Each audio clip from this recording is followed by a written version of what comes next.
I remember late nights, busy hallways driving me psycho. Like lipo, the rest of y'all stuck in the rut. Niggas double cross and talk behind your back. See, that's where the knife go. I guess they wasn't. Life is a dice roll, and waiting on faith ain't for us. When you young, you realize that you can't trust the mouth where the pipe goes.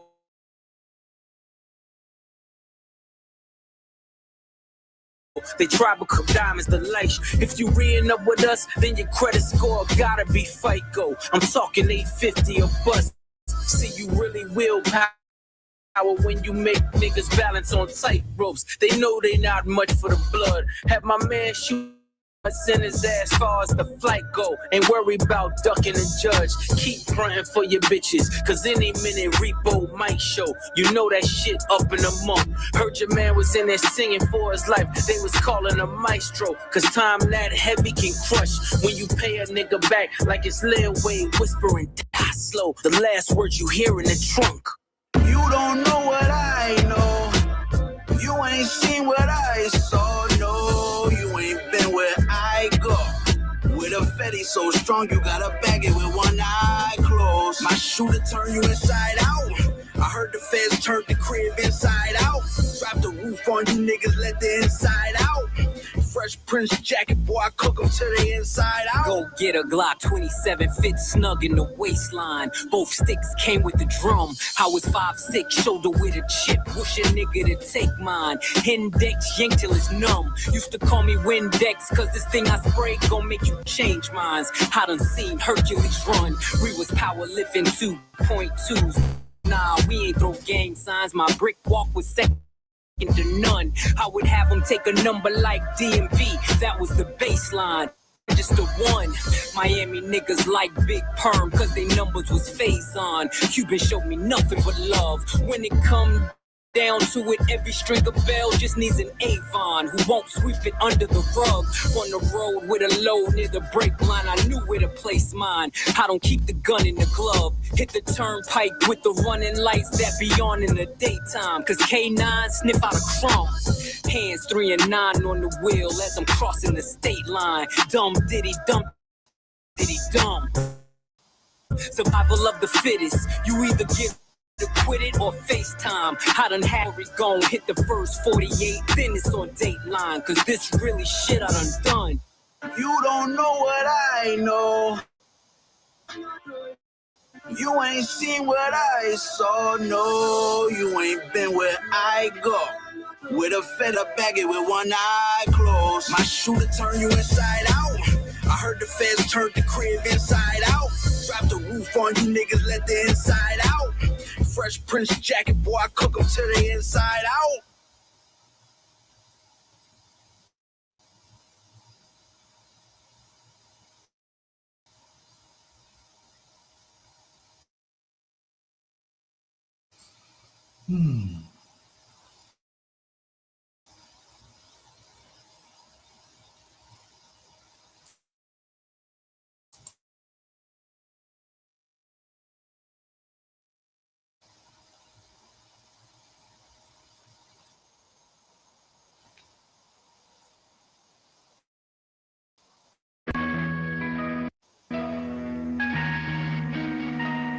Yeah, cause them thinking you is fucking with me. I could never fall off. Can you hear me? I've been hearing a lot of niggas claim the best rapper alive. Two things can be true, that's a factual lie. I'm that actual guy with a capital Y. Flow slicker than a nigga with the patch on his eye. Scared of our good brother in that Grand National Y. Shoulda knew you and that La Honda was gonna have to collide. Let's take this magical ride back to the Shy, the FOI. Don't know how many folks. Alright, let's see. Alright. Refresh.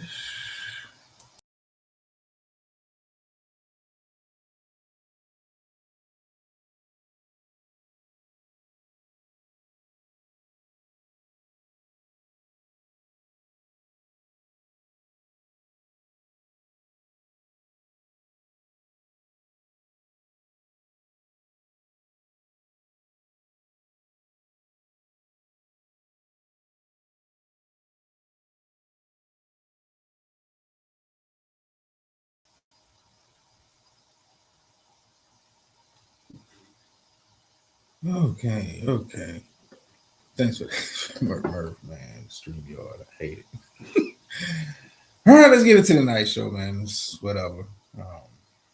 I'm so sick of this platform, man. So sick of it. But anyway, welcome.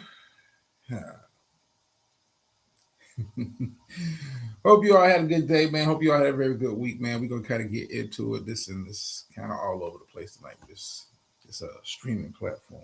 Um, yeah. Let me do something real quick. I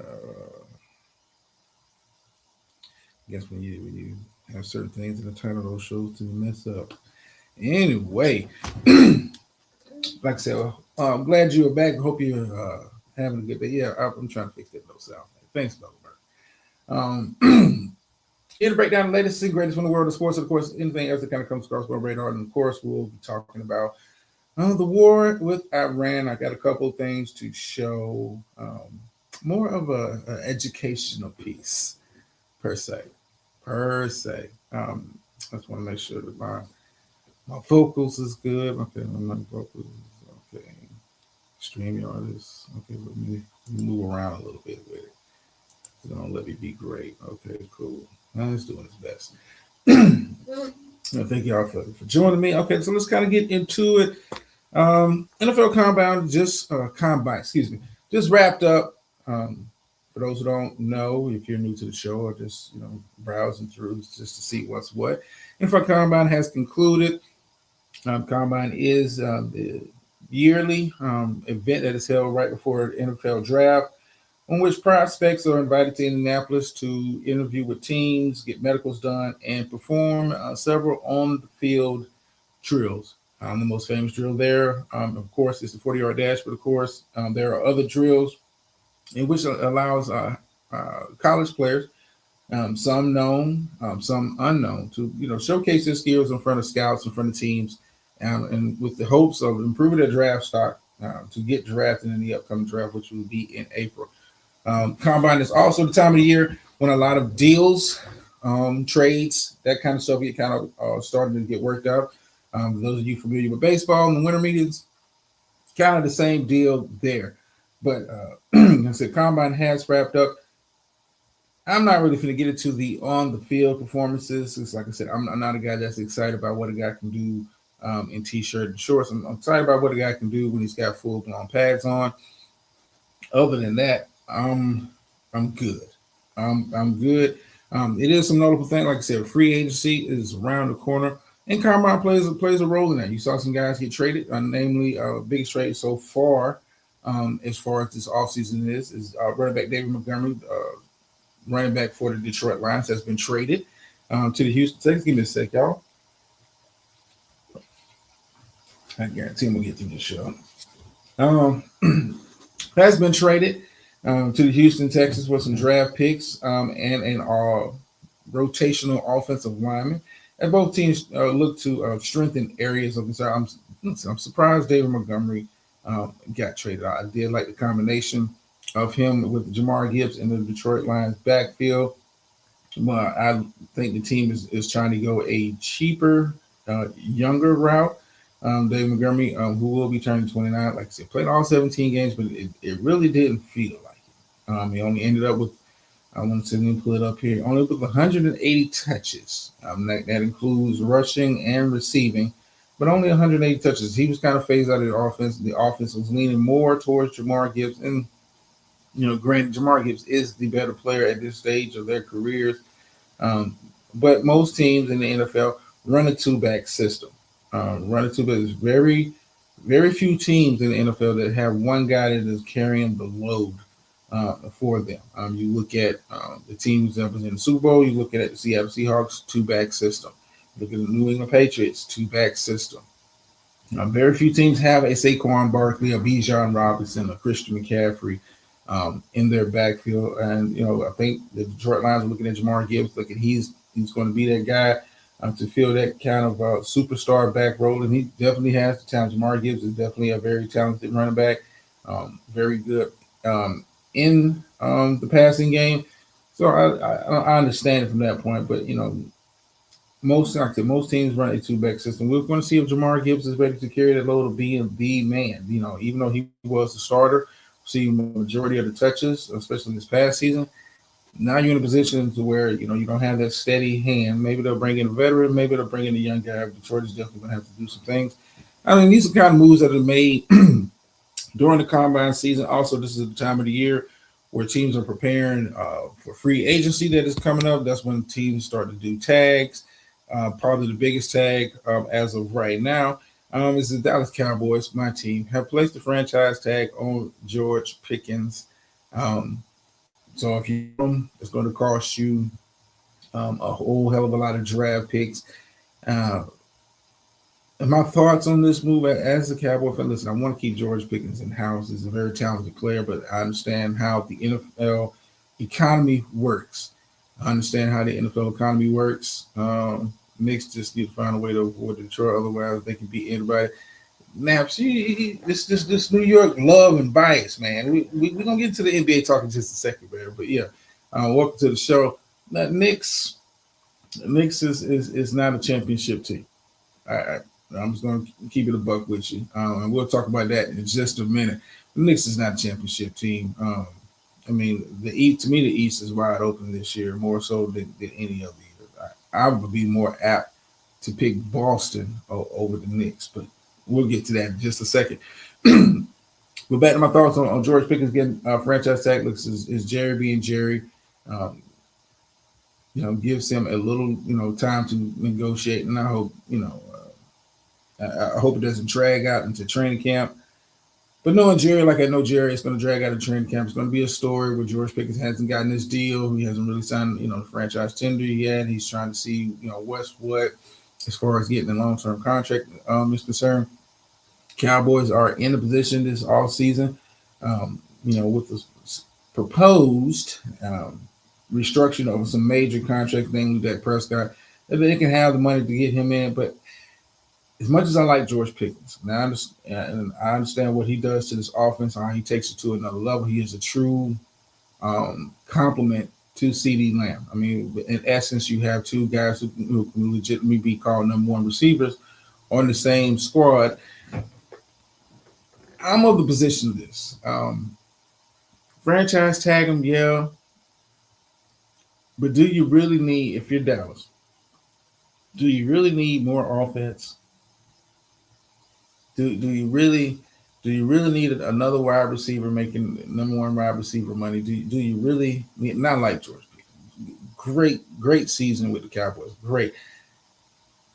The numbers don't add up to me. It don't add up to wins. It's like I said, as good as this offense was last year, and this offense was phenomenal last year with George Pickens as part of the crew. I'm not a fan. Definitely not a fan of George Pickens. Over what we can, need to get on the defensive side of the ball. Hopefully, this draft is a defensive draft, but you never know with Jerry. And Jerry is, as long as he's owner / team president, GM, or whatever he wants to call himself this week, it's always going to be a crapshoot. There's always going to be a crapshoot. But they did place the franchise tag on him. Another guy who got franchise tag, I think I talked about this last week, Kyle Pitts, tight end for the Atlanta Falcons, as they try to work out a long-term deal. This free agency, especially coming out of this combine, like I said, some guys did a lot for their stock, but you build dynasties through the draft, but those teams that are looking for a shot in the arm, free agency is where it's at. A lot of free agent, pieces are getting starting to be moved around as far as like teams jockeying for position. Probably the number one prospect as far as I'm concerned, as a Cowboy fan defensively, is Trey Hendrickson. Defensive lineman, defensive end for formerly of the Cincinnati Bengals. He is dual in line with okay. All right. Zerk YouTube. Okay, welcome to the show. That is very interesting comment. I'm not sure where you're going with that one, but welcome to the show. Welcome to the show. For me, intriguing, the defensive side of the ball is where a lot of the intrigue is going to be. As far as potential free agents, you have linebackers like Devin Lloyd, who could, possibly move, a very good linebacker, of the Jacksonville Jaguars. Could be a piece that's on the move, or a couple pass rushers are out there. Very interesting NFL free agency period that will be coming up. Um, what I'm seeing on a lot of these, insiders is Malik Willis, former first round, well, not to come back, former second round pick for the Tennessee Titans, who was the backup last year um, for the Green Bay Packers. He's looking at being the top rated free agent out there on the board. Yeah, I don't know. The sample size is okay, but is this guy the top free agent possibly out there? I'm not buying that. I'm not buying that. But quarterback position. He had a couple good showings this past season with the Green Bay Packers and relief of Jordan Love, and now teams look at him as possibly a starter. I'm getting Justin Fields type vibes off of him. I'm getting Justin Fields type vibes off of him. But we'll see how that ends up kind of playing out. Let's see how that ends up kind of playing out as we kind of transition to a little bit of the NBA talk before we kind of get into the real meat and potatoes of tonight's show. So stay tuned for that. Getting to the NBA talk, Luka versus JJ. Recently, it was a recorded confrontation. I'm just going to call it what it is, a confrontation on the sidelines between Lakers superstar Luka Doncic and head coach JJ Redick, in which Luka Doncic looked to be very dismissive of JJ Redick. Listen, JJ, the guy that helped you get your job is definitely on the way out the door. And I'm talking about namely LeBron James. You best start trying to, and I'm just saying this if you want to kind of keep the job that, some people didn't think you was qualified for at the time, especially with no head coaching experience. Start being nice to the new landlord of the castle. And, for lack of better words, Luka is, the Lakers are Luka now.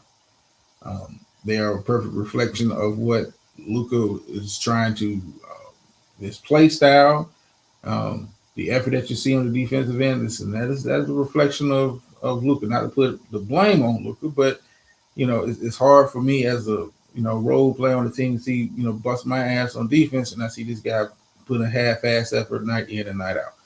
But JJ Redick, you're not in a position of power anymore. Listen, the leverage that you had with having the co-sign of LeBron James, that is over. That is over. And LA Lakers, if you're a Lakers fan, listen, this team is if they make the playoffs, depending on the matchup, this team may not make it out of the first round. This team is just not good. It's not good. Offensively, this team can play with anybody in the league. Defensively, everybody in the league can score on them. But you're looking at JJ Redick, you're demanding stuff from this guy that you're not going to get. I mean, Luka is what it is. Luka is offensively a savant with the basketball, but on the defensive side of the ball, from the day he walked into the league, you're not getting any effort from this dude. You're not. And as much as I like AR, you're not getting the defensive effort from him. You're not getting a Caruso effort from this dude. Great player, great young player. But you're not getting that effort. And LeBron James is let's keep it a buck. And half the time he looks disinterested. But JJ Redick, you gotta understand how NBA politics work.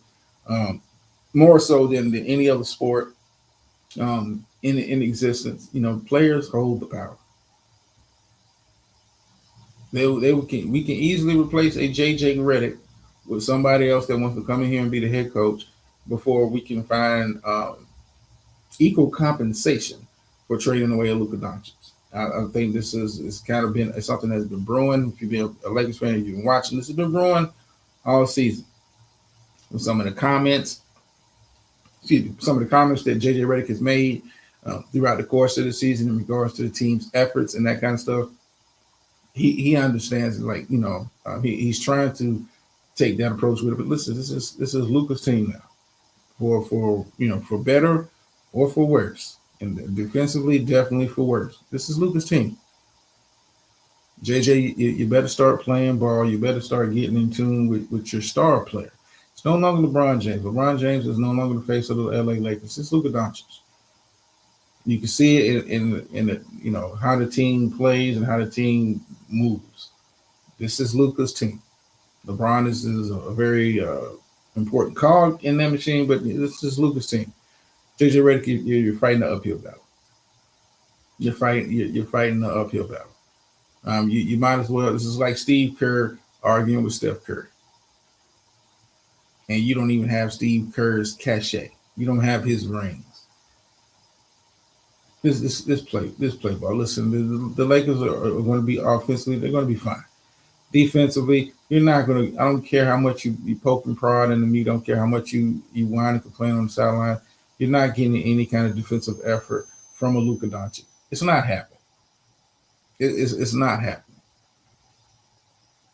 So you might as well play ball because the NBA, the players rule. And speaking of the players, there was another important kind of story that we kind of come out of All-Star break involving some of the comments made by one Kevin Durant that has caused. I wanted to kind of bring it to the attention of the audience and get you guys' opinions. I got a short clip. I mean, it is what it is. Well, it's short enough. He made some statements, and it's caused some kind of conversation and in some areas, some kind of controversy.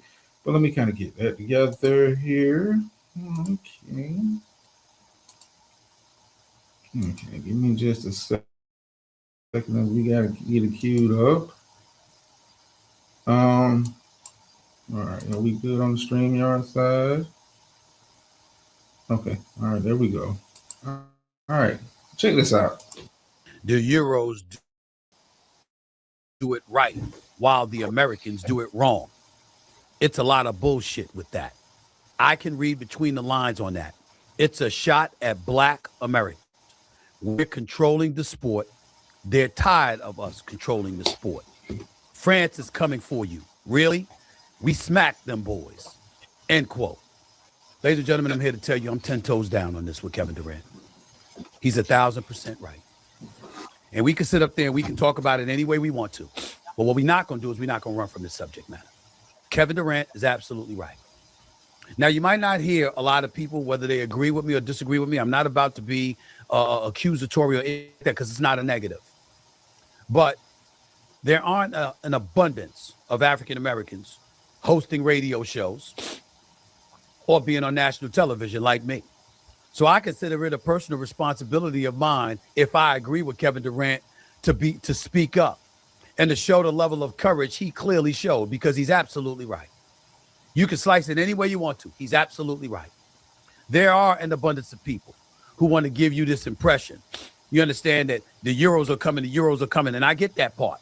But if you think for 1 second, it doesn't involve a hesitancy to support the Black athlete, or it doesn't involve a tendency to point the finger at the Black athlete, make no mistake about it. That's exactly what Kevin Durant was alluding to, and he's absolutely positively right. I'm going to take you on an historical path so we can sit up there and think about it from this standpoint, okay? Let's look at a couple of things here. Let's go back in time as it pertains to the Dream Team for the 1992 Olympics, all right? And the Olympic participation of NBA players. Race at that time, when it was being negotiated to involve NBA players, race was mentioned during the collective bargaining negotiations. I know, because I know many people, because I've been covering the collective bargaining negotiations over the last 30 years, and make no mistake about it. It played a role. It was a factor. Race has always been an important factor in the selling of a predominantly Black product to white America. And even though it's at 57% now and dwindling, I'm talking about the white populace in the United States of America. Once upon a time, it was at 85%. And even though it's dwindled from that point in time, in about 1992, I'm speculating here because I don't have the number in front of me, but one would easily surmise that the white population in the United States of America was hovering around anywhere from 77 to 80%. So if you wanted to be successful, if you wanted to have mass appeal, if it's important even now in this day and age in the year 2026 to have it, imagine how important it was in the year 1992. We didn't have an abundance of migrants and immigrants in this country. It was probably, even though there was an Hispanic population in the United States of America, it was nowhere near to what it is today. So the white populace was larger. It was more conspicuous, and it was even that much more pivotal if indeed you wanted mass appeal.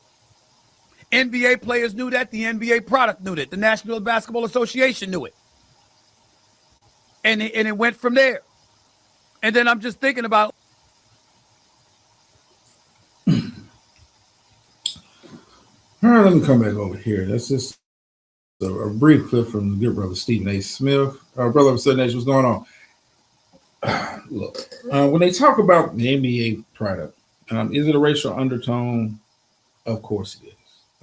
It's long been a racial undertone when we're talking about the marketing side of it. I don't think it comes down to the level of play because we understand. Listen, it's not that it's a lack.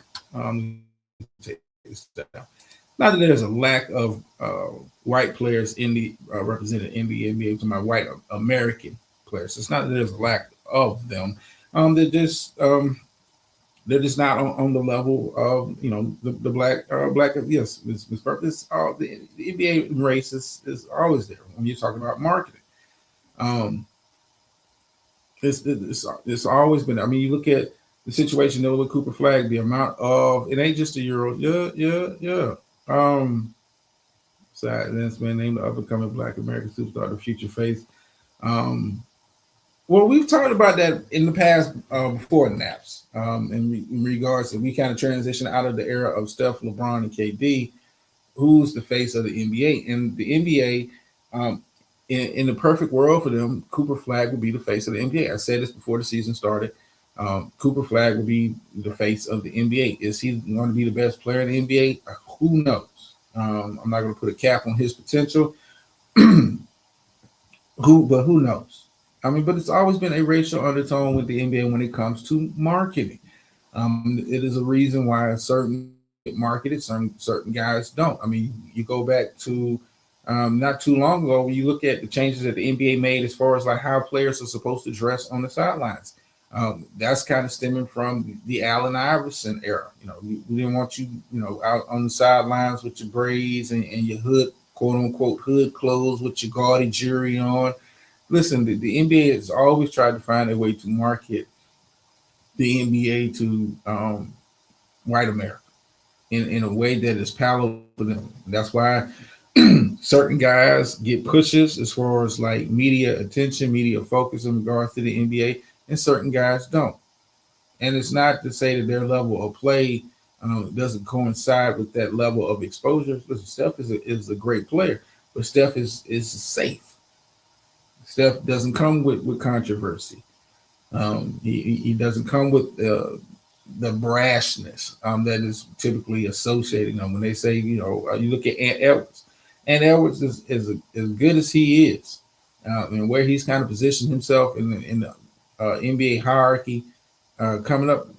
They're not pushing Ant Edwards to be the face of the league, and they would love to. They would love to, and they listen. They want to push it to white America, but at the end of the day, they want to push it to America. Ant Edwards, as good as he is, he's not going to be regarded by the NBA as the face of the league. And, that's where you kind of see, this kind of transition now where foreign players have been coming over and foreign players are playing at a very, very, very high level. But to say the race, the people to think that the race is not undertone. Listen, they don't want to market a Jokic to the American people. I mean, they really, let's keep it a buck. They really don't want to market a Wemby, as wildly talented as he is. They don't want to market him either. Cooper Flag is their hope. And you see this time and time again when it comes to the next great white hope. They're hoping for the next Larry Bird to come through the ring, Insha and Luka. Listen, they don't connect with the American audience, man.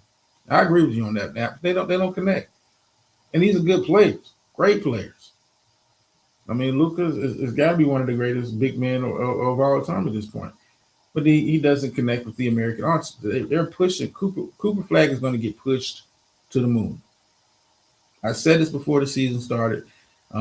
Cooper Flag, the hype that's been behind him, and so far he's delivered. I mean, he's had an okay rookie year. Team has been down, but he's had an okay rookie year. He's been hurt a little bit, but do I think Cooper Flag is the best, going to be the best player in the NBA? My money would say no. I mean, he's a good player, but nothing about Cooper Flag's game says transcendent. Nothing about his game says face of the league, but other than he's white and he's American. I mean, you can go back to the hype they had with Jimmy Fredette when he was in college. Like he was going to come in and light the league up. Local. Tyler Hansborough. I mean, anytime it's a kid in college, the white kid in college, they push him. They push him to the moon. They push him to the moon, put him on the forefront. He becomes the face of the league. I mean, you look at Tyler Hansborough now as a player. He wasn't nothing special, but the media made him that way. Yeah, but he didn't end up being nothing special. But yeah, KD is right to a point, but at the same time, to think that the world hasn't caught up to America is a bit short-sighted, though, KD. We smacked them boys. Listen. When you look at the talent and you look at the roster that France had in the Olympics and what you had, let's keep it a buck. Shouldn't have been a close game. Because I don't care what country it is, nobody's able to put together a collection of talent like the United States. Let's keep it a buck, KD. You smack them. It was a back and forth game, and you pulled it out in the end. Let's get rid of this myth that American basketball is just leaps and bounds and so far ahead of the rest of the world. It ain't that, bro. It's definitely not that. It's definitely. If you look at the Olympics, the last time we was running folks out of the gym was '92. The world has caught up to American players. I mean, absolutely. That's a good question. If Embiid had been on the other side of that, listen, I'm not one of those guys. It's like America's just the greatest, especially when we're talking about sports. America, listen, I understand what I'm seeing on the floor. I understand what I'm seeing on the field. I understand what I'm seeing on the court. The world is caught up. You look at the NBA. The world is caught up. Best players right now playing are foreign-born players. You look at Shea, MVP. Best big man in basketball, number 2. You can make the argument that Giannis is number 2 or number 1. Embiid, when he's healthy, is MVP caliber. Yeah, I think the NBA right now is in a weird, funky kind of place because the next American superstar is not already here. I think Ant has the talent to be, but you can't be having the issues he's having with the baby mamas and off the court stuff. No, we don't want that. We can't market that to our audience. And I don't know how many of you guys out there actually go and watch NBA games. It's most of the paying audience. Let's keep it a buck. Most of the paying audience is white people. So the NBA is very cognizant of the product that they're pushing out. They're very cognizant of who they consider the face of the league. Because listen. Even though black players dominate, black players have always dominated the NBA. Have always dominated. They would love. Listen, they would love Cooper Flag to take off and be a guy that averages. They would take. Listen, they would take Cooper Flag putting up Luka Doncic's numbers with defensive effort. They would make him the best player. In the game, they would say he's the best player. Listen, do I think Cooper Flag's going to be a good player? Yeah. Face of the league, I ain't there with it yet. I'm not there with it yet. But listen, the NBA has had a hard time, especially over the last 3 to 4 years, that we've kind of we're transitioning out of the LeBron, the KD stuff. These guys are getting older. You can't look at them as the future of the NBA. The future is looking them. They had hopes for Ja Morant. He messed that up with his off the court stuff. He messed that up with his off the court stuff. And Edwards has the game that you could build. He brother, I agree. Flag is nice. Do I see the future face of the league? Do I see a future perennial MVP candidate? I ain't there with it yet. I like him. I like his game, but I don't see it as of now. I mean, he's a good player, but his game as it stands right now, it's kind of too much pressure to really put on a rookie. I mean, but that's where the NBA is kind of at with it now. Like, where do you go? Do you really want to market? You can't market. Yo doesn't. He doesn't have the personality. You can't build the face of the league around a guy who doesn't have the personality. You just can't. And part of being, the quote unquote face of the league, you got to have a bit of a personality. It's the reason why Tim Duncan wasn't picked on to be the face of the league. He didn't have the personality to be it. We need somebody that's got the personality, got the first got to have a game to be in that conversation for face of the league. But you got to have a personality to go along with it.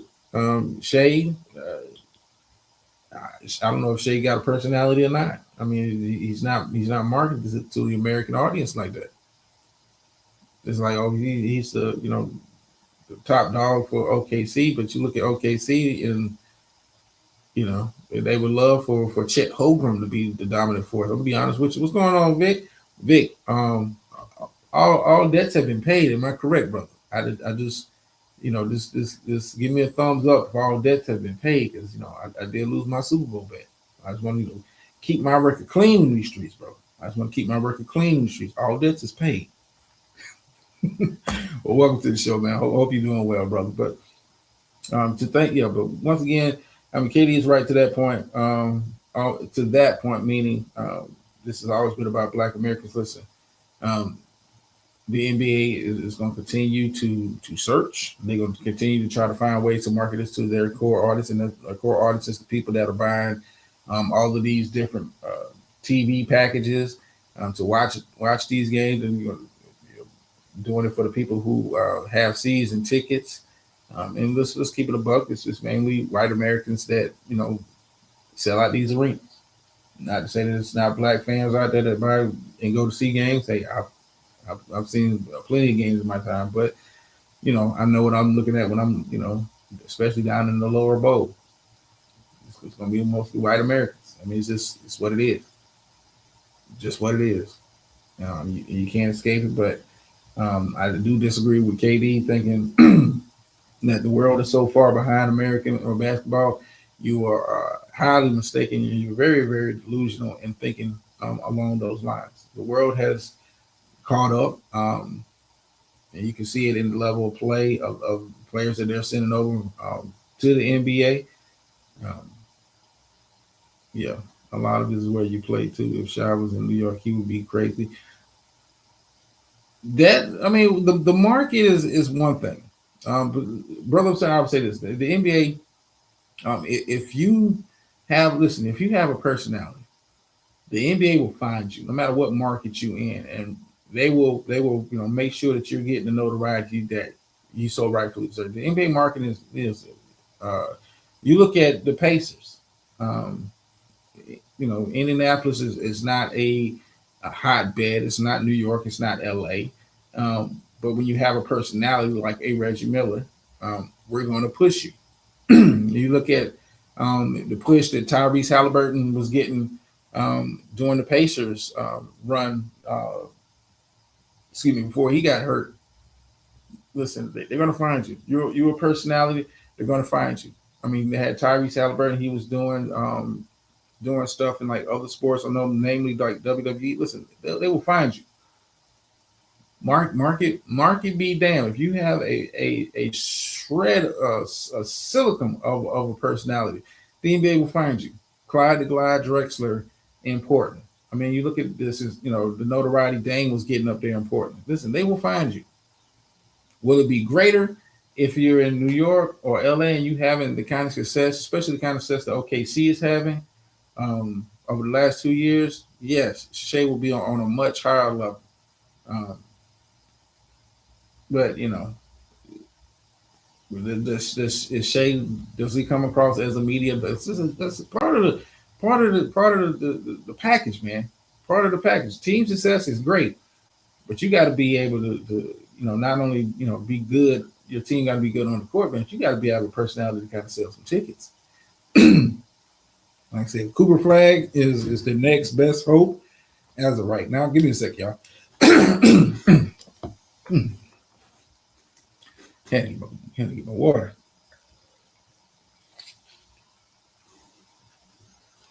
Cooper Flag is the next best hope. Because when you look at guys coming out in the upcoming NBA draft, it's more and more young black players. And the NBA is they'll take the talent because the highlight sales, it pushes and it's part of the package. But they want a guy that connects with the audience here. They're not looking for a global ambassador. They got plenty of those guys that they tried out there to be global ambassadors. They'll try out a Jokic, a Giannis, or Wemby. Got plenty of guys that can get out there and promote the game internationally. They want a guy that can promote the game not only internationally but here domestically. And Cooper Flag, they're looking at you.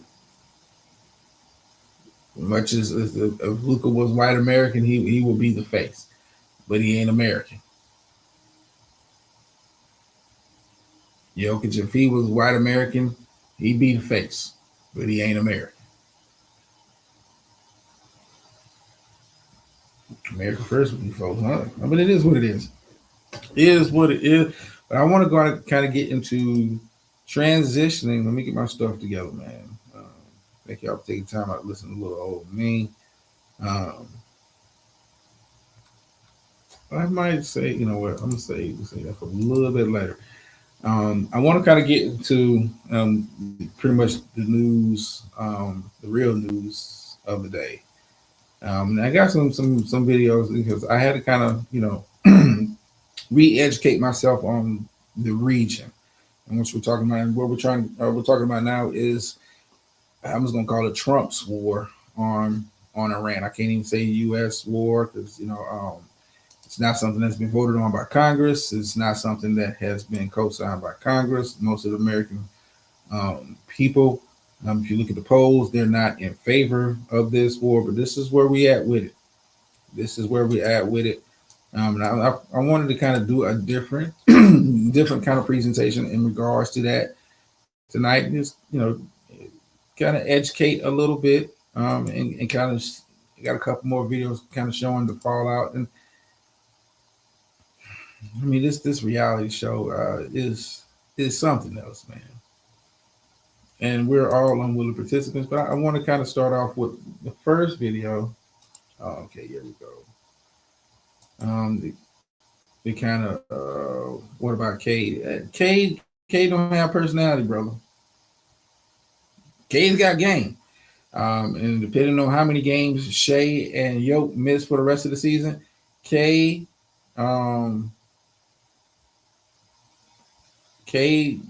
could end up being MVP based on because the new restrictions. You got to play at least 65 games to qualify for a postseason award. So depending on how many more games Yoke and Shea miss coming down the stretch, I mean, Cade might win the MVP by default. I mean, that's a slight to him. I think Cade has had a fantastic season. Well, here it is, Ms. Murphy. It's part of the checks and balances system as far as our government is concerned. This is how it's supposed to work. President wants to go to war. You got to get congressional. Supposed to have congressional approval. This is part of the checks and balances. It stops one particular from being more powerful than the other. And it's supposed to be the checks and balances in place. But whatever you've seen with this president, he doesn't care about checks and balances. He doesn't care. To him, it's him and everybody else. He doesn't care to him. When you look at some of the reports, and we'll talk about that during the course of tonight's show. You look at some of the reports coming out from people that had the brief Congress from the Pentagon. it makes this war, and I call it his war. Um, and it makes it even more. I kind of go ahead and get into that. Yeah, people briefings coming from people had to come from the Pentagon to kind of brief Congress on what's what in regards to Trump's um, war. He'll call them strikes, but let's call it what it is. It's war because now you have American casualties. Um, in regards to this, but they had to brief Congress, and they briefed Congress that according to the Pentagon, that they had no knowledge that Iran was planning to strike Israel in the very near future. It kind of coincides with a lot of reports in regards to how this war kind of started. Israel sent off the first shot, and America followed, right behind. Then we got into, Iran was like, well, fuck it, we just gonna start striking at every American facility we can in the region. But let me kind of put this up here. Like I said, I want to make sure people are, because there's a lot of propaganda out there. There's a lot of propaganda out there. Give me a sec, y'all. I might want to make sure I'm putting up the right clip.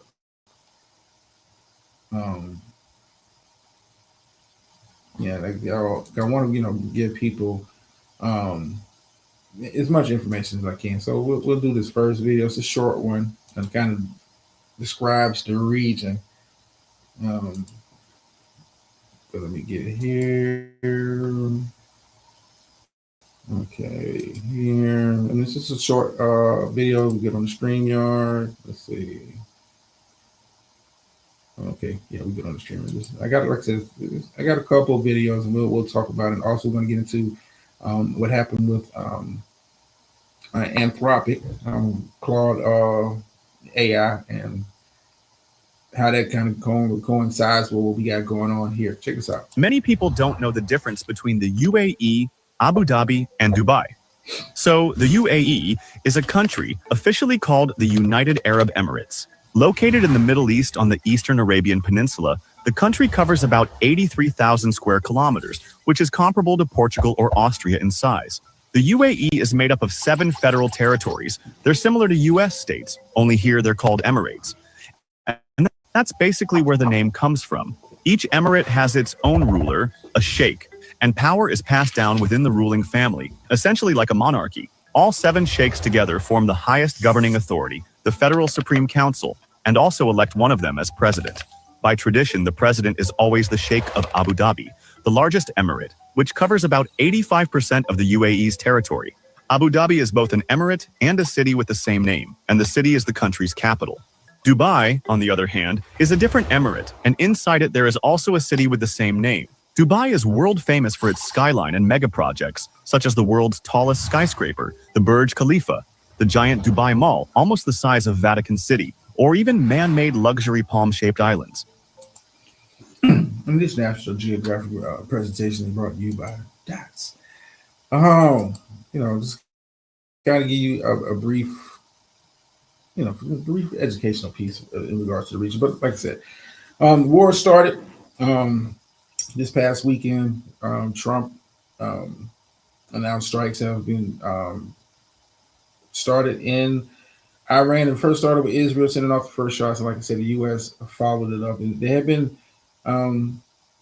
prepping for this for the past 2 weeks, moving carriers and the amount of equipment that was being moved to be moved into the region in anticipation of these strikes happening while they were negotiating, allegedly, I'm going to call it allegedly, negotiating with Iran in Vienna. My initial thoughts, listen, I'm not surprised. And I think this is, it's just a lot. You want to know why we in conflict. You want to know why we go to war over certain things. Sometimes you got to follow the money.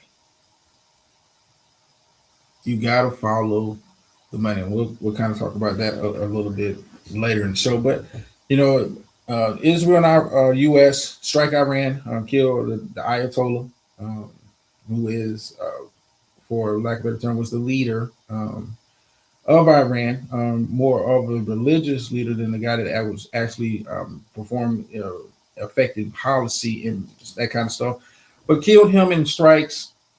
And this is part of the problem when you think you. Let me back up. Let me slow down here. I want people to understand that every country, as far as the leadership structure, is not set up like the United States. It's not set up like most democratic countries. When you're talking about countries such as Iran, like I said, the Ayatollah was looked at as quote unquote, the face of Iran. But he was not the Iranian president, but he held a great amount of influence. Some Americans, some people in this country think, we took out the head and, the rest of the government is just gonna crumble. Islamic nations are different, and a lot of other nations are different. It's not. I mean, hell, even in America, if you was to take out the president, you take out the head, it's order of succession. And I don't think some people in this country don't really understand it. Like you really, and you don't understand. I understand the region. I mean, not everybody is, it's not like we took him out and now Iran is free. Like when you talk about regime change, you're talking about changing regime. You're not just talking about taking out one guy. You're talking about, when we're talking about regime change, you're talking about trying to change the culture in society of a whole nother country. And it could be well, typically it is messy. It is long. It is protracted. It is not an overnight thing. Yes, you took out the Ayatollah. Some people in that country are happy. But as much as some people in that country are happy that you got rid of the Ayatollah, they don't want U.S. They don't want a U.S. brand type government. They don't want that. And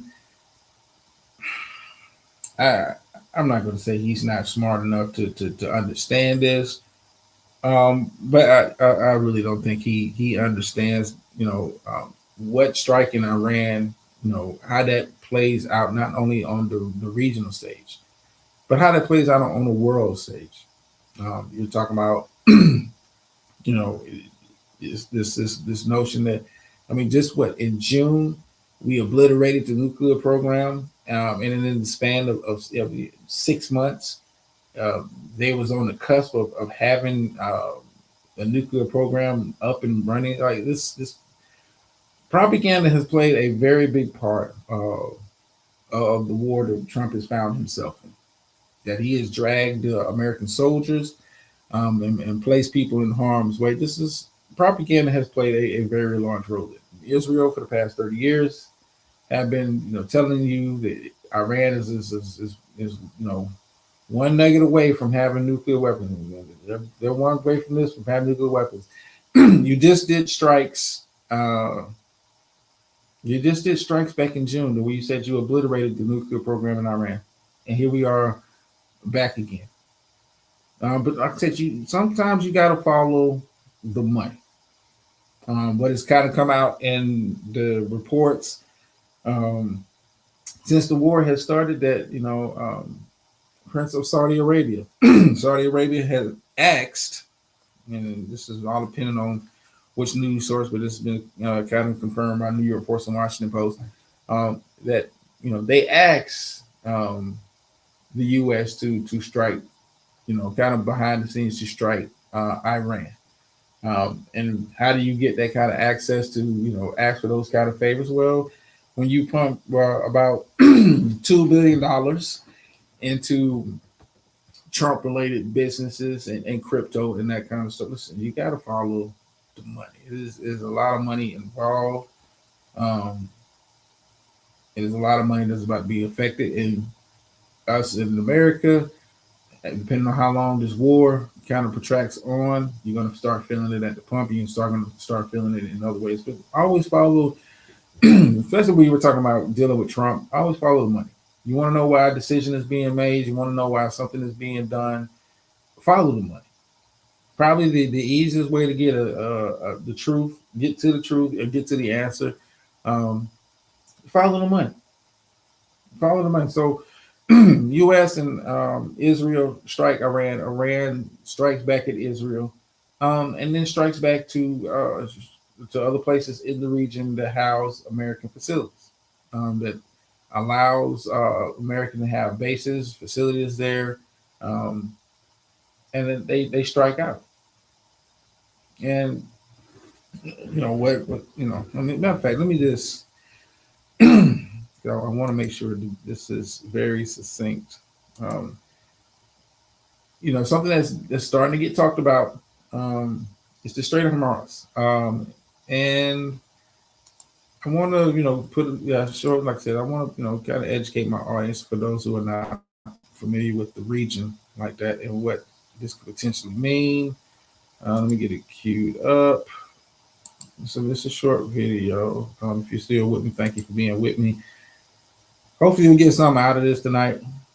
Let's go. If Iran blocks the Strait of Hormuz, what impact will it have on the entire world, and which country will be affected the most? First, let's understand what the Strait of Hormuz actually is. It is a small area of just 33 kilometers located between Iran, Oman, and the UAE. It is a narrow sea passage through which almost 20% of the world's oil supply flows, nearly 17 million barrels every day. This oil comes from 8 countries located in the Persian Gulf, including Iran, Iraq, Kuwait, Bahrain, Qatar, Saudi Arabia, and the UAE for the United Arab Emirates. Saudi Arabia, Kuwait, and Qatar, 90% of their oil exports pass through this narrow route to reach the rest of the world. If Iran blocks the Strait of Hormuz, following countries will suffer the most damage. First is India, because it imports 85% of its oil, and 60% of that comes from Middle Eastern countries like Iraq, Saudi Arabia, Kuwait, and the UAE. Fuel prices in India would skyrocket, and as a result, everything related to oil and all industries would face severe disruption. Industries could shut down, there would be job losses, and the economy would be severely affected. The second most affected country would be China. China is the world's largest oil importer, bringing in 10 million barrels of oil every day. 40% of China's oil imports pass through this Strait of Hormuz. Although China has built oil pipelines with Russia and Central Asia, they don't even fulfill 20% of its energy needs. So, if the Strait of Hormuz is blocked, China's economy could suffer a massive blow. And if China's economy is shaken, its effects will be felt all over the world. The third most affected country would be Japan, as it imports 90% of its oil, and 75% of that passes through the Strait of Hormuz. The fourth most affected country would be Saudi Arabia. 80 to 90% of Saudi Arabia's oil goes to the rest of the world through Strait of Hormuz, while only 10% goes to Europe via its Red Sea coastline. So if this choke point is blocked, Saudi Arabia's economy will be heavily impacted. Imagine that a country suddenly loses 80 to 90% of its revenue. What would happen to it? Something similar could happen to Saudi Arabia. There's also a high chance that Saudi Arabia might send in its military to reopen the route, and that could make the situation even worse. Fifth is Pakistan, which gets about 90% of its oil through the Strait of Hormuz. This oil meets around 27% of the country's energy needs. So if the route is blocked, prices in Pakistan could rise sharply. But there's an interesting twist. Since Pakistan shares a border with Iran, and several government reports suggest that 35% of Pakistan's diesel comes unofficially from Iran. So if the strait is blocked, Pakistan might turn to Iran for oil, either quietly or through an official deal. Next in line is the UAE, because as nearly as 72% of its oil exports rely on this Strait of Hormuz, the country does have a backup option, the Habshan-Fujairah pipeline, which allows it to bypass the strait and export up to 60% of its oil. But for a major economy like the UAE, losing the remaining 40% would still be a serious blow. Next comes the European countries like France, Germany, and Italy, which on average get 10% of their oil through the Strait of Hormuz. Hormuz. A blockade here would hit them hard as well. Globally, experts warn that oil prices could soar past $150 a barrel, causing widespread inflation and possibly triggering a major global recession. So this small 33-kilometer area holds enough power to shake the entire world.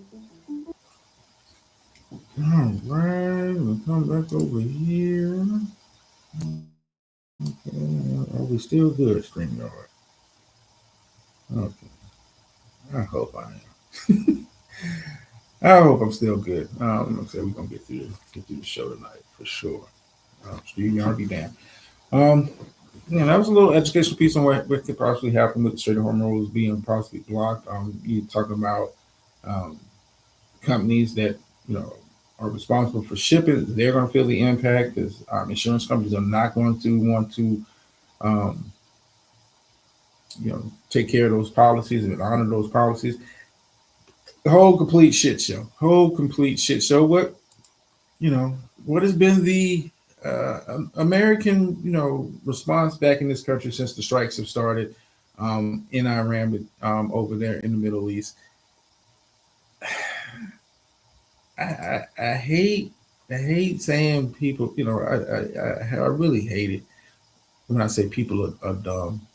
But I got a couple clips there.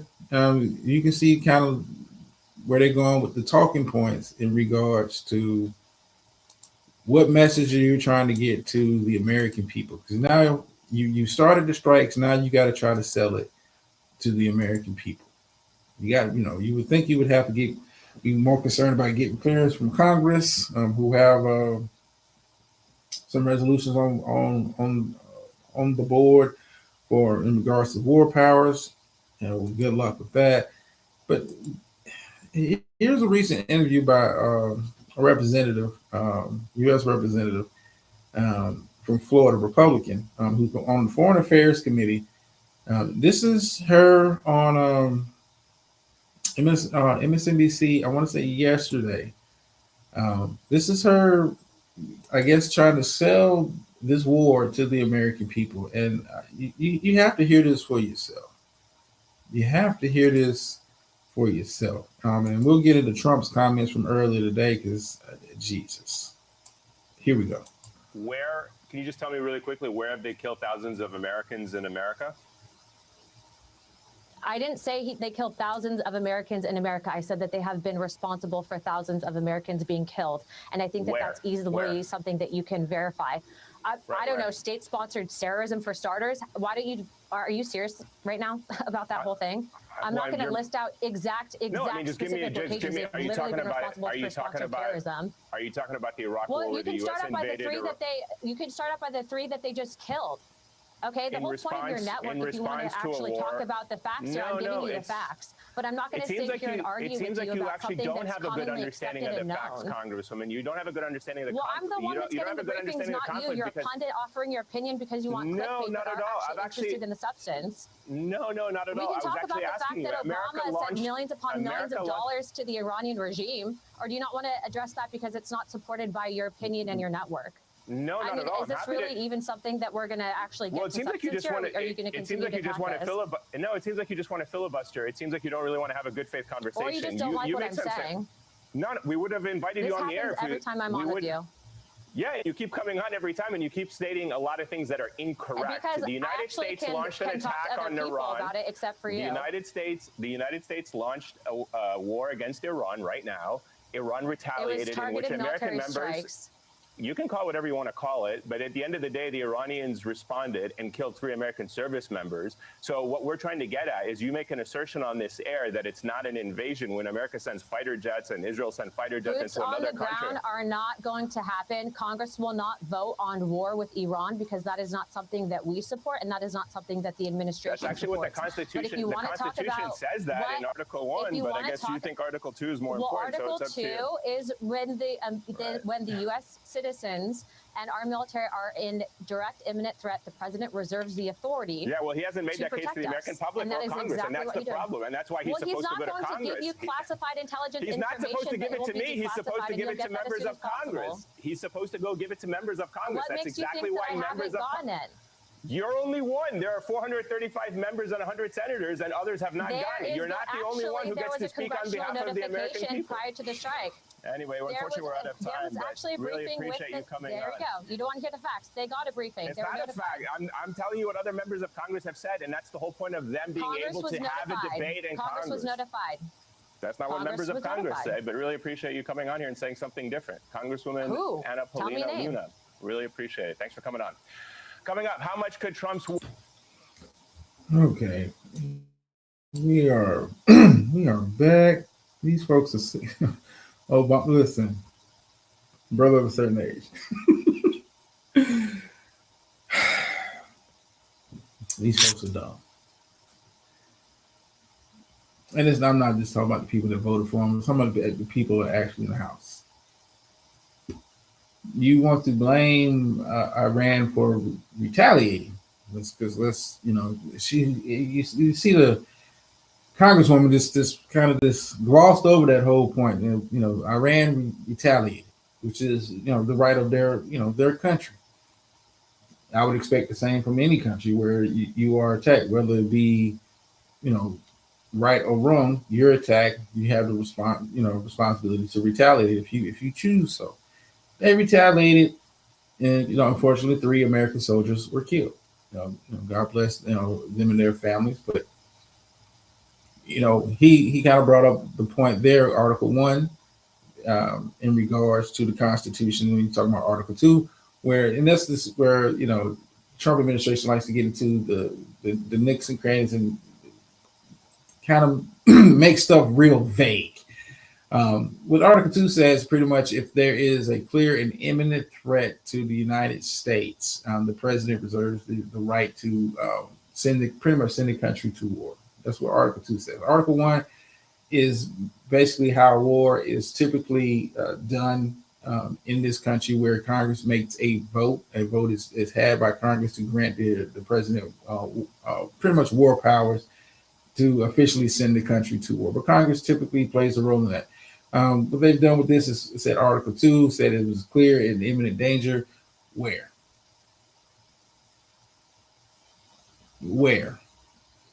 I mean, just in June, you told us you obliterated the nuclear program. Listen, people in New York, Baltimore, Los Angeles, the threats of a ballistic missile from Iran is not something that we consider clear and imminent danger. Maybe clear and imminent danger may be to Israel, which for the life of me, how they running point on this operation and setting the tone for this operation is beyond me. You've had French Prime Minister come out pretty much saying they're going to start bulking up on their supply of nuclear weapons, and they're not going to report it to the rest of the world. Because why the hell should you? Why the hell should you? I'd be damn if I missed another pulpit. Nah, you ain't missed pulpit. Beautiful. Pulpit might be a little bit different tonight. Might be a little bit different, but welcome to the show.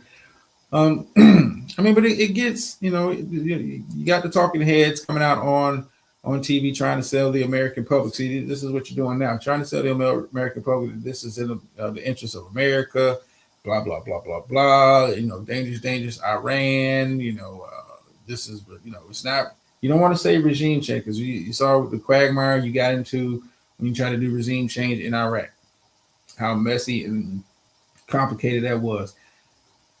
Boots on the ground. If you let Trump, if he listens to his real constituents, his sponsors, the people that are paying him, we will have American boots on the ground in the span of 5 to 6 weeks.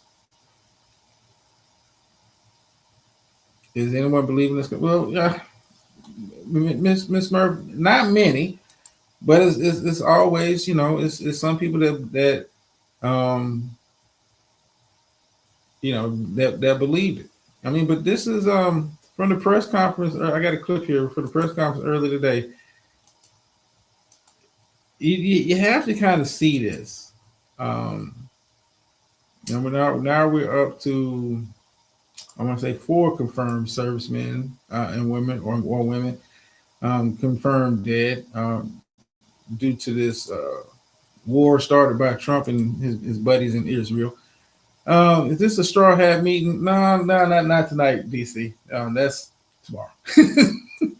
That's tomorrow. Tonight is, the sports and the politics that I typically do. But welcome to the show as always. Here you have Trump here earlier today. He's supposed to be, giving people. Well, it was supposed to be for something else, but then he's giving an update on the war in Iran. But then it gets a little awkward and weird, and this is why I say people are stupid. The man is clearly showing deterioration of in his cognitive skills and being able to stay focused on the task. Anybody that has watched the Trump speech, Trump press conference, has pretty much left scratching their head, wondering, like you said, does anybody believe this caca? But it is people out there that believe this caca, will accept this caca as gospel, because you know what, they're just as slow as their goddamn self. I mean, let's cue the book, man. Hold on, matter of fact, give me just a second, because I want to say I got something. They kind of, I didn't save it. Damn. Yeah.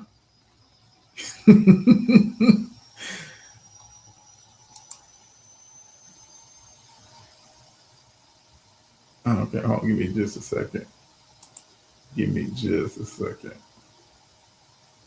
I mean, because you got to, you have to see this kind of stuff in real time. You got to kind of see this stuff in real time. I mean, because this is him giving his remarks on it, and he kind of he does what Trump does when he gets in front of a microphone. He gets the audience. He starts, it's about him at this point. And then check this out real quick. Thank you, everybody. We have a lot of great service members here with us too in this beautiful building. Isn't it beautiful?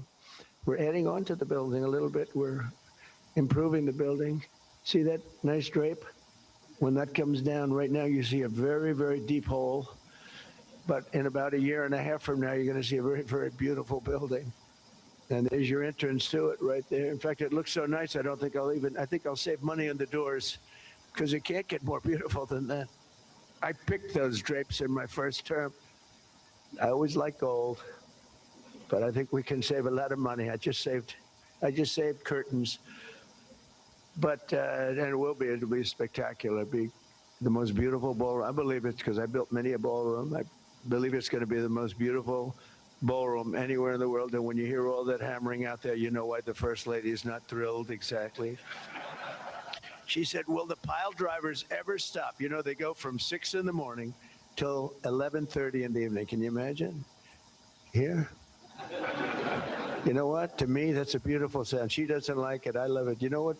To me, other than here, because we're donating it, not a penny to the taxpayer. It'll be under budget, ahead of schedule. It'll be 400 million or less. Most people say 400 million or more. No, it'll be less. But when I hear that sound, that beautiful sound behind me, it means money, so I like it. But my wife isn't thrilled. She said, this is getting crazy. I said, don't worry about it. We'll be all finished up in a few months. But now, for the reason that we're gathered this morning to recognize the unsurpassed courage. Let me come back over here. Yes, this is the President of the United States at a he does beautiful. I got to check that out. This is the President of the United States. People are tuned in worldwide. The nation is tuned in to hear, what do you have to say in regards to what's going on with Iran? What does the timetable kind of look like? What is the plan? What are we doing? Because nobody seems to know why you want to piss me off. I'm just saying. Let me take them down. Well, you might get pissed off at the next clip. Look, People want to know what is the plan. People, and here's the thing: people feel comfortable. People in general feel comfortable when you tell them what the plan is. Hey, we're going to go in there. We're going to take out the head of the government, and then we're going to leave. Or we're going to go in. We're going to do X, Y, Z, and then people feel comfortable knowing what the plan of action is, especially when you are on the side of the people initiating combat in regards to another country. People want to know that you have a plan of action. I don't think anybody has a bloodlust or taste for war like that. Most people in general, they want to live peaceful lives without the threat of war hanging over their heads and without having to live in conflict. Listen, that's what they want. Most people. He's talking about some fucking drapes.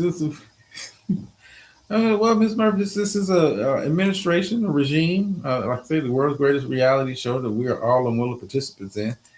It gets better. It gets better. It gets better because now you have Pentagon come out earlier today. They have their press conference, first press conference, and this is their opportunity to kind of explain in detail what you're not going to get from the president because as you can see, he'd rather talk about the ballroom. Spend 2 minutes of a press conference talking about a ballroom, and you can see the smile on his face, and he's so giddy. And the nation, quote unquote, is at war. We are in serious combat operations in Iran and in the region. Soldiers are dying, people are dying, and he's talking about some fucking drapes. And he saved us money on those curtains. But it gets a little weirder because here you have members of Secretary of War. Let's give him his proper title. That's what he likes to call himself. Secretary of War Pete Hegseth. This is him earlier. Maybe he can give us some answers. Secretary Hegseth, thank you. Reagan Reese with the Daily Caller. 2 questions for you. The president said yesterday in his video message that we will leave Iran when we complete all of our objectives. What are our objectives? And can you share more information on how the soldiers who were killed were killed? Well, I laid out the objectives, as did the chairman. They're completely nested. I mean, Iran has an ability to project power against us and our allies in ways that we can't tolerate. So whether that's ballistic missiles and drones, so offensive capabilities, effectively their Navy, which would attempt to set other terms and impose different costs, drone capabilities, which we laid out there. And ultimately, though, this tying it back to Midnight Hammer, the president has been willing to make a deal. You can't have a nuclear bomb. Radical Islamists can't have a nuclear bomb that they wield against the world. He gave them every single opportunity. Then we precisely took it away. And even then, after that, they didn't have that. They didn't come to the table with a willingness to give it away. So ultimately, those nuclear ambitions, which never ceased, are something that had to be addressed as well. So that's a discrete sense of what's being addressed here to ensure that they can't use that conventional umbrella to continue a pursuit of nuclear ambitions. And then as it pertains to the U.S. casualties, that particular incident was, you have air defenses and the lot's coming in and you hit most of it. And we absolutely do. We have incredible air defenders. Every once in a while, you might have one, unfortunately, we call it a squirter that makes its way through. And in that particular case, it happened to hit a tactical operations center that was fortified, but these are powerful weapons. So we certainly will do moments like that as remember them, and we take care of them and take care of their families, only stiffen our resolve to ensure that we do this properly. Okay. Maybe I'm not the sharpest knife in the drawer, but Midnight Hammer, the operation they carried out this past summer, 2025, was you obliterated the nuclear program they was having. That's what you said. But your objective now, you don't want them to. I just want to hold on. Let me run it back a little bit. I want to make sure I heard this right.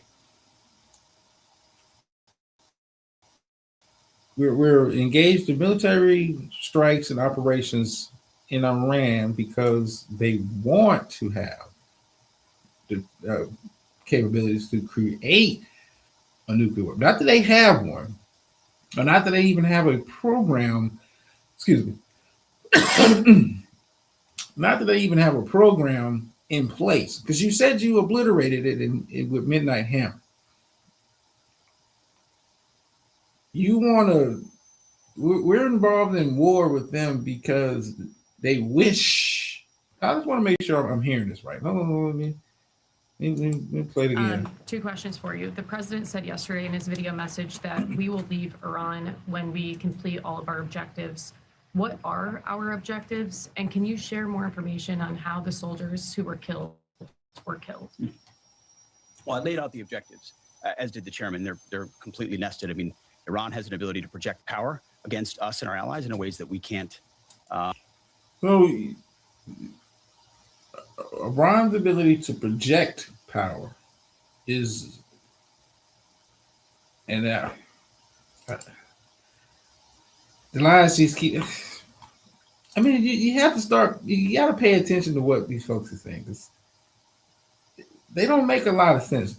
Iran has the ability to project power in the region, and you're seeing that power, a bit of that power on display in the region as they strike, have sent strikes to neighboring countries that are housing, U.S. facilities and whatnot. But we're striking them because they have the ability to project power. Okay, to people, our allies in the region. But under that logic, why are we not fucking up China? Well, I mean, but I don't want to make sure I'm hearing this right. So the ability to project power, not that they actually have power to do grave harm to the United States, which should be, as Secretary of Defense / War, whatever you're calling yourself these days, which should be your primary concern is what's going on with this country. But okay. We can't tolerate. So whether that's ballistic missiles and drones, so offensive capabilities, effectively their Navy, which would attempt to set other terms and impose different costs, drone capabilities, which. So the fact that they have ballistic missiles and drone capabilities and have a Navy, they're which, if I'm not mistaken, I'm not, like I said, I'm not the sharpest knife in the drawer. That is the right of each and every sovereign country to have the means and tools and devices to properly defend themselves. I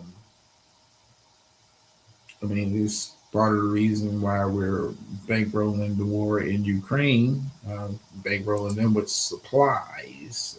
Okay, but Iran has their own, but it projects power in the region. Okay, let's continue. Which we laid out there. And ultimately, though, this tying it back to Midnight Hammer, the president has been willing to make a deal. You can't have a nuclear bomb. Radical Islamists can't have a nuclear bomb that they wield against the world. He gave them every single opportunity. Then we precisely took it away. And even then, after that, they didn't have that. They didn't come to the table with a willingness to give it away. So you just, I just want to make sure I'm hearing this right. You precisely took it away this past summer. But the fact that the country, this sovereign country, decided, you know what, we still wish to have nuclear capabilities. We wish, not that we have something in place. I want to make sure I'm hearing it right. Not that they have something in place. Let me back it up just a little bit, because he talks about Midnight Hammer, so glowingly, and it was so successful. But you're negotiating with the country to say you would never want to have, like, not that you have something in place that we want to restrict and we want to take away. If you even wish for it, you're wrong. Am I hearing this right? Let me go back this, 10 bars back. Now, I just want to make sure I'm hearing this right. This is your Secretary of war. As he renamed it, the Department of the Secretary of War. A complete fucking idiot. The president has been willing to make a deal. You can't have a nuclear bomb. Radical Islamists can't have a nuclear bomb that they wield against the world. He gave them every single opportunity. Then we precisely took it away. And even then, after that, they didn't have that. They didn't come to the table with a willingness to give it away. So ultimately, those nuclear ambitions, which never ceased, are something that had to be addressed as well. So you address ambitions, which is not actually having nuclear weapons. It's not having a nuclear program in place. You have ambitions to have what other powerful countries in the world have. Like Russia, China, North Korea, France, England, the U.S. Because you have ambitions of having that. We're possibly entering into an extended phase of combat operations. I just want to make sure I'm hearing this right. You have ambitions. Not that you have something in place, not that you have nuclear weapons. You have ambitions of having that, much like India has nuclear weapons. But you have ambitions of having it, and that's wrong. But then again, you follow the money, you find out the real motivations behind a lot of stuff that is being done. I just okay. I mean, but here's another a story before we kind of get into the pulpit portion of the show. Thank y'all for taking the time out to listen to little old me. It's always appreciated. The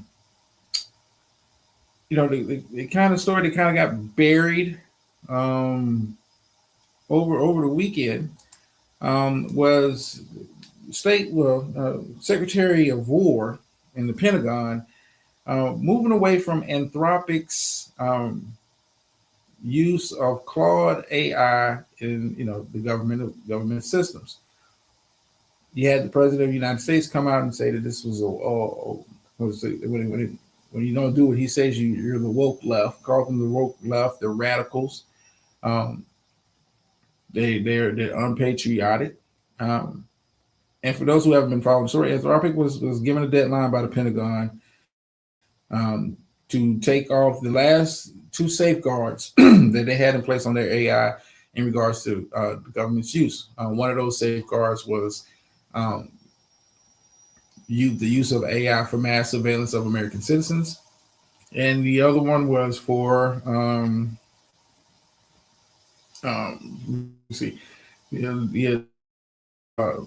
autonomous use of weapons, meaning it wasn't going to be a human making the decision. It was going to be leaving it to AI to make the decision. And for those of you that are old enough to have seen the Terminator and Skynet and all of that kind of stuff, kind of know how that looks when AI has complete control of weapon systems and that kind of stuff. But they disagreed with the government. And for those who don't know, Claude AI is involved, is integrated in a lot of government systems. They've been, pretty much, blacklisted. Contract has been disrupted. It's going to be a legal battle in regards to that. But here you have the CEO of Anthropic. He has some statements, and I'm gonna get into some commentary after that. Give me just a sec. Are we good? Like I said, this story it got some traction, but of course, when America goes to war, that becomes story number one. But check this clip out real quick. If you had a moment with the president right now tonight, what would you say to him? I would say we are patriotic Americans.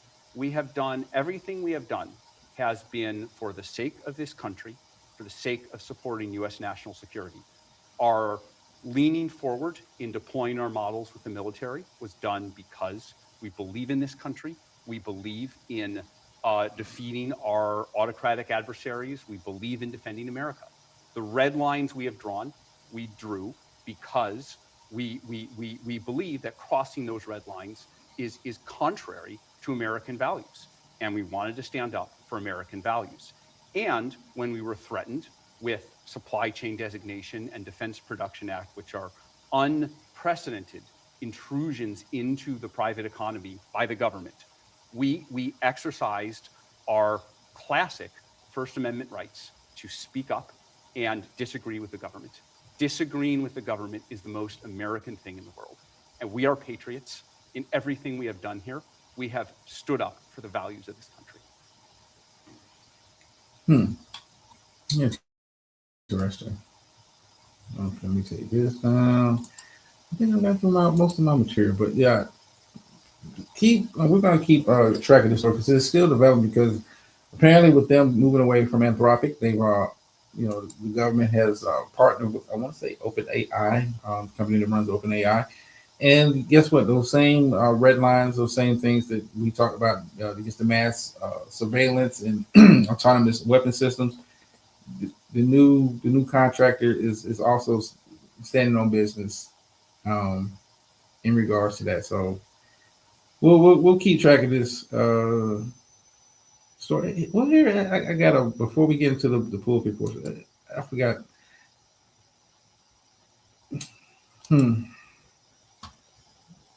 I haven't discussed this issue in recent shows. Not that I forgot about it, but it's been kind of on the back burner. But like I said, this administration is hard to kind of keep up, with what's going on.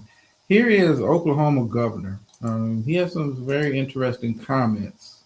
Before we kind of move into the end of the show, I think I'll take time to listen to little old me. But check this out. It caught my attention. Let me know what you think about it. As long as there's been in America, there's been governors like the governor of Oklahoma talking about how America can get free or cheap labor. Watch this. What would happen in Oklahoma if everybody here without legal status who is working a job disappeared tomorrow? What would happen? I mean, it'd be devastating. I mean, I went down, I was in a very rural community, Trump voters, and I asked them these questions. I said, what are you guys thinking about this immigration issue? Said, Governor, Trump won. He won on the issue of border security. We absolutely need to vet people coming into our country. We absolutely need to get criminals out. But they also whispered to me and they said, I run a construction company. I own a company that does this. I'm a farmer, and I have some illegals that work for me, and they're like family. They've been here for 15 years. They go to church with us. Their kids go to school. They're great people. They're trying to get workforce permits, and we can't figure it out. And that's why they're saying, Governor, you need as the governor to be able to issue these workforce permits so we can so they can pay taxes, they can be here legally, and they can work. I'm not saying give them a citizenship.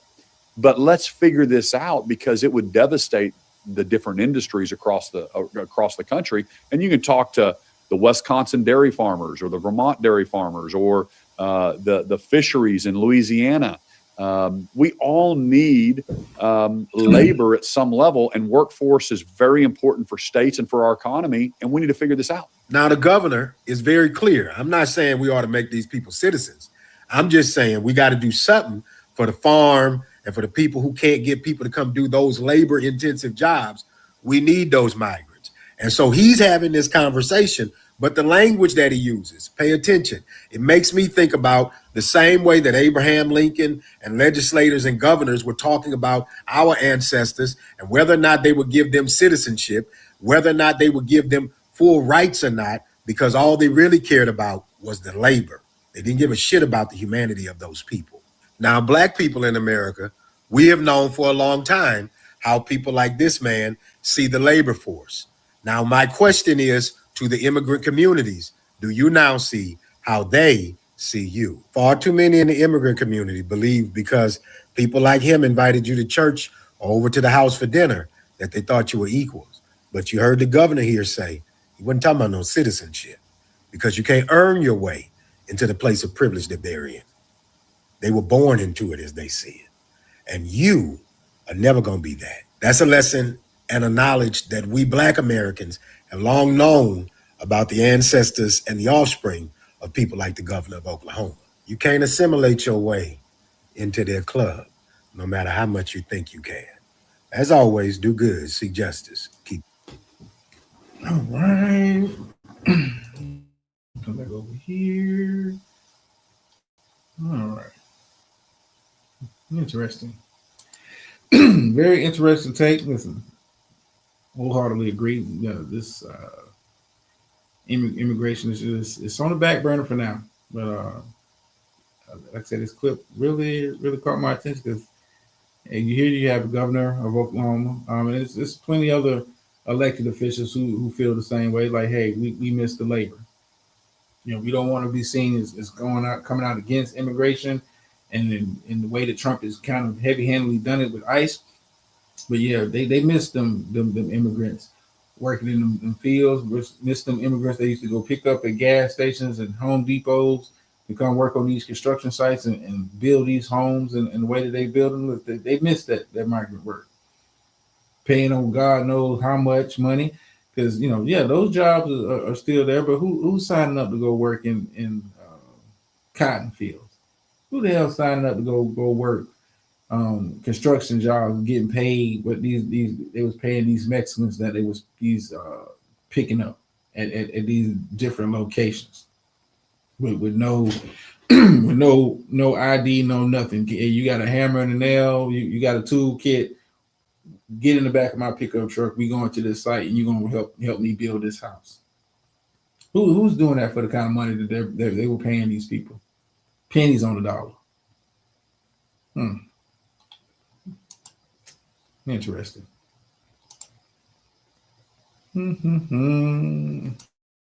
Okay. But anyway, let's kind of get into it. Close out the show. Yeah, you got to save my energy. Save my energy. Okay, let's kind of get into it, man. I got a bit of a message. Bit of a message.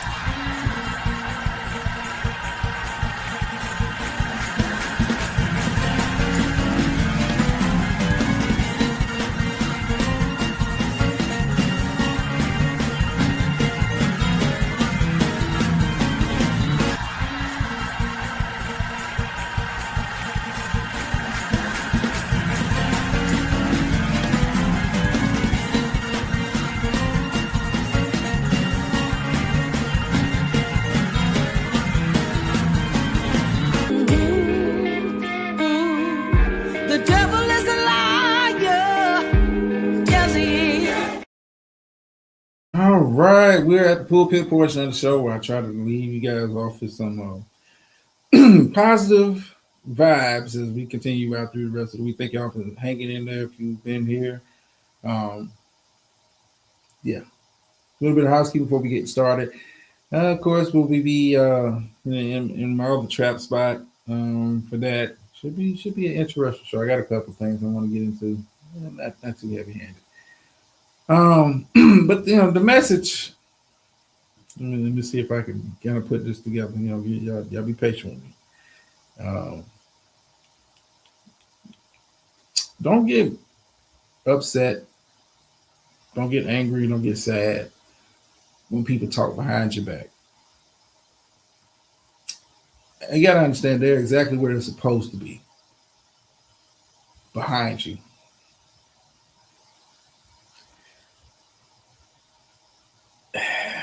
How do I elaborate on this a little bit? I mean, they don't have the personal courage within themselves to say it to you. They like to talk around it, talk around you. But you don't get angry with people talking to you behind your back. That's more of a reflection of them than it is of you. Their commentary is more a reflection of them than it is about you.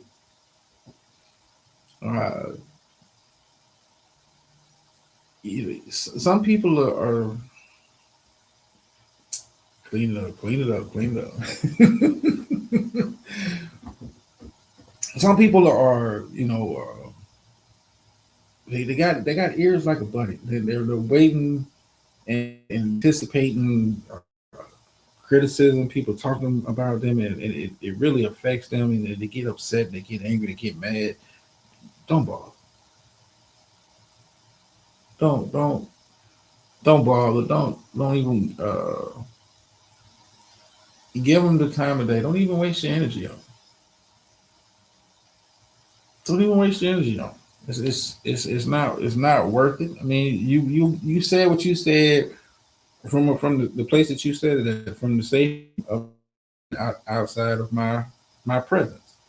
You did the right thing. You did the safe thing for you. You did the safe thing for you. So I mean, don't get. I say this. Don't get mad. Don't get mad. Don't get upset. Let them talk. You got people placed on this world that are here to hate. Let them do their fucking job. Let them do their job. And it's a difference between critique and hate. You know, it's a big difference. I can have a critique of let's say, I can critique a player's game. I can critique a performance. Hey, you went 0 for 16 from the field. You had a bad game.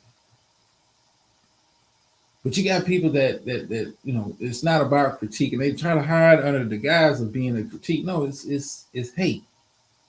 Call it what it is. It's not a critique. It's not a observation. It's hate. Some people just have hate in their heart. It don't matter whether you're doing something bad, whether you're doing something good. Listen, Skip Bayless is a LeBron hater. That is a hater. Whether he does good, take my time. Beautiful. It's going somewhere. It's going somewhere. But look at Skip Bayless. That is a hater. That's not somebody that's he hides under this disguise of critique. That is a hater. No matter how well LeBron would play, LeBron can have 50 points, 20 boards, 10 assists, hit the game-winning shot, and Skip will find a way to critique it and say, well, you know, why don't he do that every night? That is a hater. It's not somebody that's critiquing.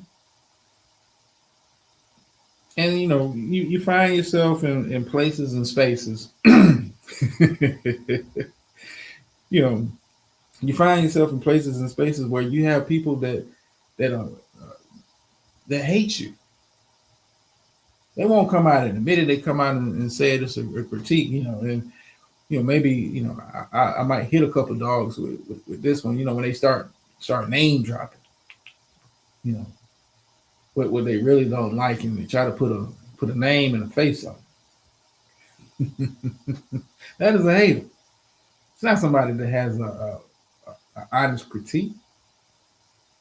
It's not someone that says, you know what, you know, I think, you know, you could do better. I think you're capable of doing better. No. They're just hating on whatever it is you're doing.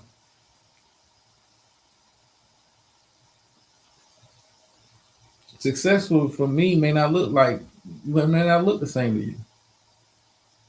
Hello, somebody. You know, I don't compete where, you know, you don't compare. Success for me looks way different than the next. Let's keep it to the content. It looks different from the next content creator. What success looks like for me. I'm not in competition with them. I'm not. I don't have a hate. Could I have a critique of something? Yeah, but hate. Not when I see you doing well. How can I hate that? But you got some people that are haters. Mad because, you know, you ain't doing something like they think you ought to be doing something. Ooh, hello.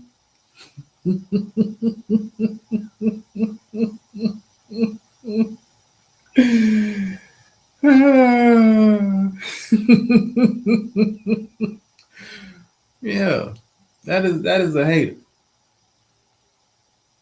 It's okay. You know, you identify the haters. You know, the haters gonna say what they're gonna say behind your back. Mad that you found a modicum success. You found your own level of success, and it ain't what they want it to be. Meanwhile, you know, um, they struggling based on your standards. But okay. Oh, Jesus. So don't get mad. Don't get angry. Don't get upset. Just you got to be able to identify this. I love a critic. I love a critic that can come and tell me, hey, you could do this better. I think you're capable of doing that better. I can take a critique, but I don't I don't entertain a hater. I don't entertain a hater. Understand the difference, and it makes life a lot easier. Like I said, don't get mad. Don't get upset. They said what they said behind your back because that was a safe space for them to say that. Some people talk about, wanting to smoke and really don't. So, continue to be happy, continue to do what you do, continue to rock out how you want to rock out, whatever it is you're doing. Continue to do you. And let a hater do what a hater's supposed to do, hate. Hate.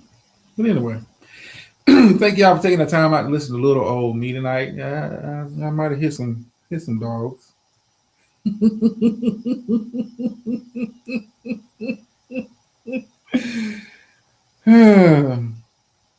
Oh, before we get up out of here, beautiful. Listen, heavy-handed. It's heavy. We don't gatekeep over here, baby.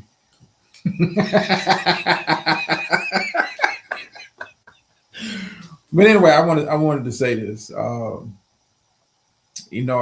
don't normally do this during my shows, especially over here in this space, because this, it's not part of the environment, part of the culture. But for those who got a pulse, I was on one of my favorite content creators, one of my favorite new content creators. I was on her panel, and I had a good time, and I walked away from it, and like I said, I normally don't do this over here, at all. But but I walked away from that panel, with a sense of, first of all, I enjoyed myself. Very much enjoyed myself and had a good time. And it is a reminder. It was a reminder, not only to me, but hopefully to other people that, you know what, social media doesn't have to be all doom and gloom. Social media doesn't have to be bad news and you the op, and sometimes it turns into that, but a lot of times it don't have to be that. Social, some people, get caught up in the word media and forget the word social. We're here to interact. We're here to socialize. We're here to, engage with each other. If that wasn't the case, none of us would be here. We'll be watching TV in the comfort of our living room by ourselves. But social media is meant for, don't forget the social part. And it was, like I said, it was a good time to be had, and it was another firm reminder that, hey, tails tuck. Beautiful. I mean, it was another helpful reminder that, hey, you can come on here and have a good time. And that fact is not lost on me. But it's nice to see. It was nice to to see that interaction from other people, the social part of it. People was enjoying the social part of it and wasn't caught up in the media of it. I'm just saying, let a hater do their job. Whether we like it or not, God put them here for a reason, and that's what they have in their heart. Let them do what they're supposed to do. Hate, but notice they do it from behind your back, never in front of you. With that being said, refreshing, yeah, beautiful, it was very refreshing. I might get into it a little bit tomorrow, in more detail. But I like the energy. I really like the energy. And kudos. I know she probably asleep by now, but kudos to the host for allowing me to participate in that. Like I said, had a good time. Had a good time, and I think the people that were there for the show had a good time also. And like I said, it can happen. You know, don't let a hater tell you it can't happen. You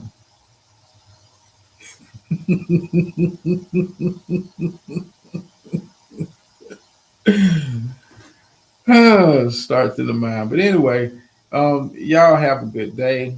Y'all, like I said, for those who housekeeping, y'all know where to find me at on the YouTube streets, and I'll be somewhere. I'll be in the trap. Oh, for my gamers, um, we'll do that tomorrow. I got gym anymore. I got you got to stay healthy, not hating. Y'all have a good day, and I end you off with the phrase that pays over here. Sometimes you win, sometimes you lose, but every time you learn. I'm out.